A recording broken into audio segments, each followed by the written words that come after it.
বান্দা বলে, মাওলা আমি করব তো কি করব, শয়তান তো আমার পিছনে লেগেই আছে, ইচ্ছা করো আমাকে গুনাহ করায়, আবার আমার অনেক সময় ইচ্ছা থাকে না, তারপরও সে আমাকে দিয়ে গুনাহ করায়।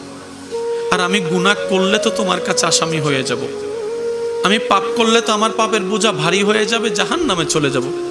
মাওলা আমি ছোট্ট একটা মানুষ, 3 হাত 3.5 হাতের আমার গঠন, আমি শয়তানকে তো দেখি না, ধরবো কিভাবে?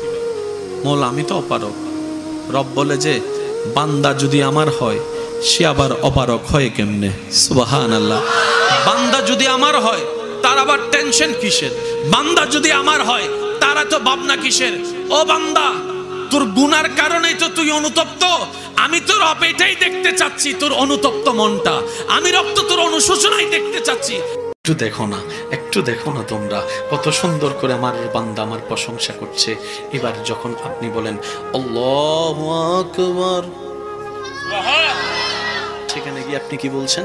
আল্লাহকে দিচ্ছেন সুবহান রাব্বিয়াল আযীম, সুবহান রাব্বিয়াল আযীম, সুবহান রাব্বিয়াল আযীম। এখান থেকে আপনি 3 বার দিয়েছেন সুবহান রাব্বিয়াল আযীম, ওইখান থেকে 3 লাখ বছরের সওয়াব আল্লাহ আপনাকে দিয়ে দিয়েছে। দরবান্দালো সুবহানাল্লাহ বলবেন না রে ভাইয়া?